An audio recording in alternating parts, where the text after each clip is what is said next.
Bienvenue à Actualité internationale sur Kivu Morning Post à la une. La société civile du territoire d'Aru en Ituri alerte sur des incursions attribuées à des militaires sud-soudanais dans plusieurs localités frontalières faisant état d'exactions contre des civils dans des pillages, des violences et des déplacements des populations vers les Soudans du Sud.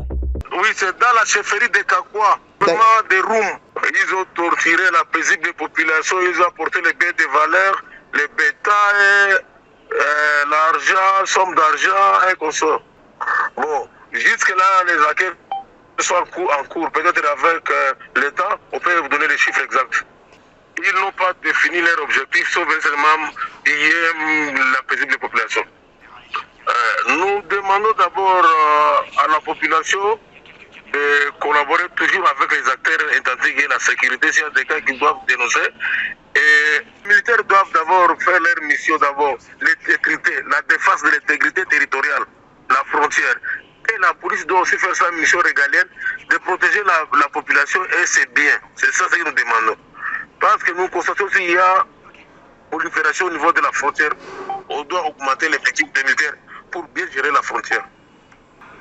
Non, ils ont fait seulement l'excursion et ils se sont retournés au Sud-Soudan. Le Stade de France a été le théâtre d'un moment fort de communication entre sport et musique congolaise où le capitaine de Léopard, Chancel Mbemba, a été honoré par Fally Ipupa lors de son concert à Paris. Monté sur scène sous les ovations du public, l'international congolais a salué un événement marqué par la fierté nationale et la célébration de la qualification historique de la RDC pour la Coupe du Monde. Le vote de Coupe du Monde. Merci à toi, capitaine. Fier de toi, mon frère. On est ensemble. Il représente le Léopard. Maman, on va dans Léopard. Maman, on va dans Léopard. Maman, on va dans Léopard. Maman, on va dans Léopard. Fais du bruit.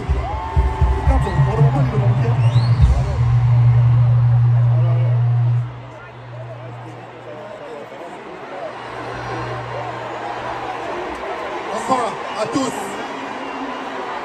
Bonsoir à tous.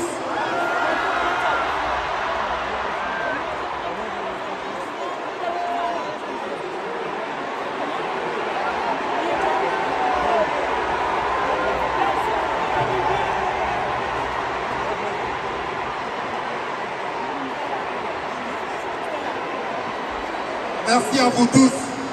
On est venu ici pour soutenir notre grand frère. C'est pas facile, mais il a fait. C'est les Congos qui gagnent. Faites du bruit pour le capitaine emblématique Chancel Mbemba. Merci,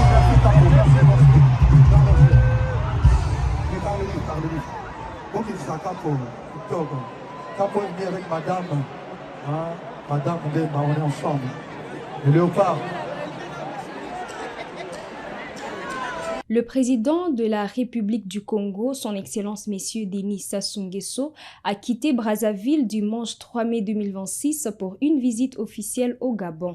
Ce déplacement s'effectue à l'invitation de son homologue gabonais, le président Brice Clotaire Oligui Nguema. Cette visite s'inscrit dans le cadre du renforcement de relations bilatérales entre Brazzaville et Libreville. Reportage.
Le président français Emmanuel Macron est arrivé à Erevan pour participer au sommet de la communauté politique européenne qui réunit environ 40 délégations venues de l'ensemble du continent. Cette nouvelle édition du sommet vise à renforcer la coopération politique et stratégique entre les pays européens élargie au-delà du seul cadre institutionnel de l'Union européenne. Au cœur des discussions figure notamment la situation en Ukraine avec la tenue d'une réunion dédiée au soutien à Kiev face à la guerre en cours. Merci beaucoup. Vous allez bien? Bonjour. Heureux d'être là.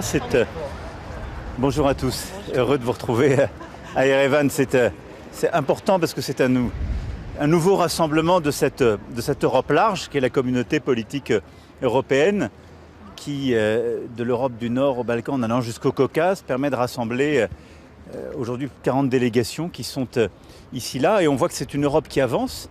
On va dans un instant tenir une réunion de soutien à l'Ukraine. On aura l'occasion d'avoir des réunions de soutien justement à l'indépendance, la souveraineté arménienne, à la Moldavie. Et puis c'est une Europe aussi qui bâtit sa sécurité, sa défense. C'est je crois, le bon cadre parce que les défis de sécurité européens sont au-delà des frontières de l'Union européenne et cette Europe large est pertinente à ce titre. Nous avons aussi bâti, lors du dernier sommet à Copenhague, une alliance contre la drogue et les trafics de drogue. Elle comporte 40 délégations, États et organisations internationales et nous allons pour la deuxième fois la réunir avec des actions très concrètes que nous coordonnons dans les ports, les aéroports, pour lutter aussi contre le financement des trafics. Donc voilà l'agenda du jour et c'est pour moi une occasion importante de continuer à faire avancer ce projet européen qu'est la communauté politique européenne. Puis nous aurons ensuite l'occasion d'une visite bilatérale. La 3 CNN Roumanie, est-ce que la France va augmenter les troupes en Roumanie en sachant que Trump a menacé qu'il va les retirer et pourquoi une visite à Bucarest? J'espère pour très bientôt et nous serons au rendez-vous de toute façon de la sécurité. La France est nation cadre pour la sécurité de la Roumanie et donc nous prendrons nos responsabilités. Aujourd'hui, le déploiement que nous avons est considéré comme suffisant, mais nous nous adapterons évidemment en dialogue très étroit avec les autorités de Roumanie, mais vous pouvez compter sur la France. Quel est le message aujourd'hui de la CPE à Donald Trump? C'est un message d'abord pour nous-mêmes. Nous, Européens, nous bâtissons nos solutions de sécurité. C'est ce que nous avons décidé de faire dès 2022 en créant la communauté politique européenne. C'est ce que nous avons fait en bâtissant une coalition des volontaires pour apporter des garanties de sécurité à l'Ukraine. C'est ce que nous avons fait avec l'opération ad hoc et la mission pour la libération d'Ormuz. Donc ce n'est pas en réaction à qui que ce soit, mais les Européens prennent leur destin en charge, augmentent leurs dépenses de défense et de sécurité et bâtissent leurs solutions communes. Monsieur le Président, est-ce que vous allez participer à l'initiative qu'a annoncée le Président Trump? Je ne sais pas quelle est cette initiative. Vous savez, il y a 10 jours, nous poussions, dès que le cessez-le-feu a été déclaré, pour faire deux choses. J'avais eu le président Trump et le président Pezeshkian. Le cessez-le-feu devait inclure le Liban et le cessez-le-feu devait permettre la réouverture d'Ormuz.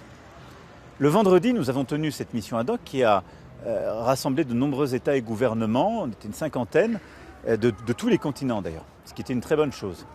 Le même jour, les États-Unis ont annoncé faire un blocus. Bon. Aujourd'hui, je regarde la situation, si les États-Unis sont prêts à réouvrir Ormuz, c'est très bien. C'est ce qu'on demande depuis le début. Mais nous, on ne va pas participer à quelque opération de vive force que ce soit dans un cadre, pour ma part, qui ne me semble pas clair. Donc nous avons bâti une mission ad hoc sur laquelle nous travaillons. La planification militaire s'est faite à Londres, mais nous souhaitons qu'il y ait surtout une réouverture concertée entre l'Iran et les États-Unis. C'est la seule solution qui permette durablement de rouvrir le détroit d'Ormuz, de permettre la libre navigation et de le faire sans restriction et sans péage. Et ensuite, je veux ici redire aussi qu'il était essentiel que le cessez-le-feu soit respecté au Liban. Il y a encore eu plusieurs dizaines de morts la nuit dernière. Il est essentiel que le cessez-le-feu soit respecté. Vraiment, c'est l'engagement que les partis ont pris.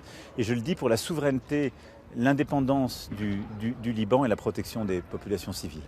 Merci, mesdames et messieurs. J'aurai l'occasion de vous reparler tout à l'heure. Merci. C'est tout pour l'actualité internationale sur Kivu Morning Post de ce lundi 4 mai 2026. On se fixe rendez-vous pour des prochaines actualités.